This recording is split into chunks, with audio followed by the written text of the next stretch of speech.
अस्सलाम वालेकुम स्टूडेंट्स। उम्मीद करता हूँ बच्चों आप सब लोग खैरियत से होंगे, बिल्कुल ठीक ठाक होंगे। सो स्टूडेंट्स, हम लोगों ने हमारी प्रीवियस वीडियो के अंदर, प्रीवियस लेक्चर के अंदर कॉमन टाइप्स ऑफ एरर्स पढ़ लिए थे कि 3 तरह के एरर्स कौन कौन से हैं: टाइपिंग एरर, ट्रांसमिशन एरर और प्रोग्रामिंग एरर।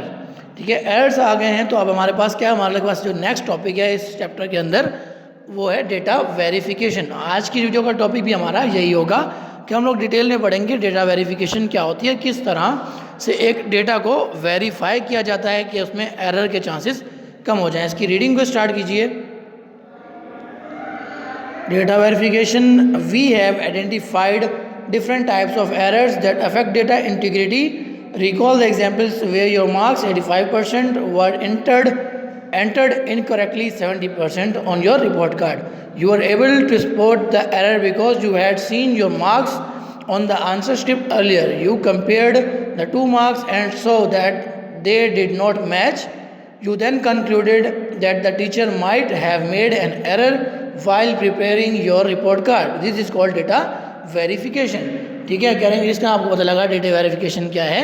कि आपको एग्जाम्पल हम दे चुके थे कि आपने देखा था पहले कि आपके पेपर के अंदर आपने 85% मार्क्स स्कोर किए हैं, लेकिन रिपोर्ट कार्ड पर वो 75% आ गए हैं। तो आपने क्या किया था, इस तरह से वेरीफाई किया था कि वहाँ पर आपने 85 है, यहाँ पर 70 कर दिए हैं। तो ये क्या है, टीचर से मिस्टेक हो गया है, टीचर से एक टाइपिंग एरर हो गया है, जिसकी वजह से क्या हुआ, डेटा जो है वो गलत आ गया है रिपोर्ट कार्ड के ऊपर। इस तरह क्या हुआ, आपका डेटा वेरीफाई हो गया। आपने जो आपके पास पेपर था उस पेपर से देखकर आपने देखा कि मेरे रिपोर्ट कार्ड में जो है नंबर सही नहीं दिए हुए।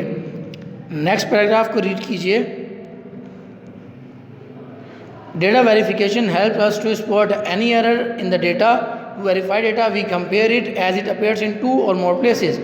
If it appears exactly the same everywhere, we can be sure that the data is correct. We can refer to the source document. Recall from book 2 that the paper or document on which data is recorded at the time of data collection is called a source document. source document की बात की जा रही है कि source document क्या होता है। 7th क्लास में आप लोग पढ़ चुके हैं कि source document क्या होता है, जहाँ जिस पेज पर या जिस डॉक्यूमेंट के ऊपर सबसे पहला डेटा लिखा जाता है, जिस फिर उस पेज से जहाँ से हम इनपुट लेते हैं। ठीक है, हमने जब कंप्यूटर के अंदर डाला वो इनपुट, जिस डॉक्यूमेंट से हमने लिया वो क्या कहलाता है, सोर्स डॉक्यूमेंट। क्लास में मैं एक बिरयानी की एग्जांपल देता रहता था कि किस तरह बिरयानी बनती है। तो हमारे पास सोर्स डॉक्यूमेंट क्या होगा, जो सब्ज़ी वाले होंगे हमारे, जिनसे हम लोग सब्ज़ी लेकर आएंगे, वो क्या होंगे, हमारे एक तरह से सोर्स डॉक्यूमेंट कहलाएगी कि हमने वहाँ से कलेक्शन की, डेटा की।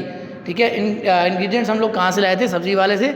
इस तरह जिस डॉक्यूमेंट से हम लोग डेटा कलेक्ट करेंगे, सबसे पहले जहाँ से बिल्कुल लिया गया वो क्या कहलाता है, हमारा सोर्स डॉक्यूमेंट।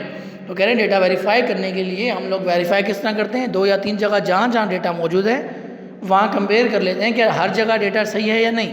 तो सोर्स डॉक्यूमेंट पर और जो हमारे पास फाइनल शीट मौजूद होती है उस पर डेटा जो है वो वेरीफाई कर लेते हैं कि क्या दोनों पर सेम डेटा मौजूद है, सेम नंबर्स मौजूद हैं, सेम एंट्रीज मौजूद है या नहीं। इस तरह आप कर लेते हैं वेरीफाई, आपकी हेल्प हो जाती है सोर्स डॉक्यूमेंट की वजह से। फिर हमारे पास क्या, हमारी आपकी अब जो ऊपर एग्जांपल दी गई थी कि रिपोर्ट कार्ड अगर गलत हो गई तो उसमें क्या है, जो आपकी आंसर स्क्रिप्ट कह रहे हैं, जो आपने पेपर दिया, जो आपकी आंसर शीट थी वो आपकी सोर्स डॉक्यूमेंट थी टीचर के पास। टीचर ने वहाँ से क्या किया था, डॉक्यूमेंट से, उस सोर्स डॉक्यूमेंट से क्या किया था, नंबर देखे थे और रिपोर्ट कार्ड पे उतारे थे। जब उसने सोर्स डॉक्यूमेंट पे देखा टीचर ने कि आपके पास जो है वो नंबर जो है वो गलत रिकॉर्ड हो चुके हैं, तो क्या करेगा, सोर्स डॉक्यूमेंट को देखेगा और वेरीफाई करेगा कि दोनों तरफ नंबर सेम है या नहीं। जब दोनों तरफ नंबर सेम नहीं है रिपोर्ट कार्ड पर और आपके पेपर पर, तो आपने क्या किया, आप जो टीचर होगा वो क्या करेगा, उस एरर को ठीक करेगा इस सोर्स डॉक्यूमेंट की हेल्प से। नेक्स्ट पेज पर मूव ऑन करें। इसमें हमारे पास इस पेज पर बताया गया है हमारे पास डबल एंट्री मेथड क्या होता है। ठीक है, डबल एंट्री मेथड क्या है कि 2 बार एक ही डॉक्यूमेंट, एक ही आपके जो डेटा है उसको 2 बार लिखा जाता है ताकि एंट्री के अंदर क्या हो, कोई एरर ना आए। एक नंबर को आप 2 बार लिख रहे होते हैं। जिस तरह फॉर्मली हमारे कहते हैं पासवर्ड वगैरह जब हम सेट करते हैं, पासवर्ड मोस्टली वेरीफाइड डेटा होते हैं। ठीक है, इसमें क्या कर रहे होते हैं, आपके पास आप क्या करते हो, डबल एंट्री मेथड में आपने एक पासवर्ड एंटर किया। ठीक है, वो उस पासवर्ड को दोबारा से एंटर करने को कहते हैं कि आप दोबारा से एंटर करके देखें कि आपके पास जो डेटा है वो सही है या नहीं। अब आपने एक बार पासवर्ड डाला, सेम वही नंबर, सेम वही चीज़, सेम वही एंट्री, सेम डेटा दोबारा से आप लोग टाइप करते हैं, दोबारा से लिखते हैं ताकि वेरीफाई हो जाए क्या दोनों बार सही है या सेम। अगर दूसरी बार सेम एंटर ना करें तो कंप्यूटर हमें खुद बता देता है कि आपने क्या किया है, कोई ना कोई गलती कर दी है, सेम नहीं है। इस तरह आपके क्या होता है, वेरीफाई हो जाता है डेटा। डबल एंट्री मेथड ये होता है कि आप 2 बार एक नंबर को, एक डेटा को 2 बार लिख रहे होते हैं। तो जब आपका डेटा मैच नहीं होता 2 आइटम्स का, तो क्या होता है, वो कंप्यूटर हमें खुद बता देता है कि आपका जो है एरर आ चुका है, आप इस एरर को सेट कर लें। ये था डेटा वेरिफिकेशन। नेक्स्ट वीडियो का हमारा जो टॉपिक होगा वो होगा डेटा वैलिडेशन का, कि डेटा वैलिडेशन क्या होता है। इसके अलावा अगर आपको कोई चीज़ समझ नहीं आ रही है तो आप मुझे पर्सनली टेक्स्ट करके पूछ सकते हैं।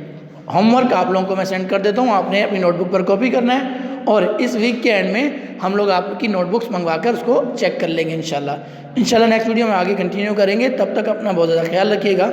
अल्लाह हाफिज़।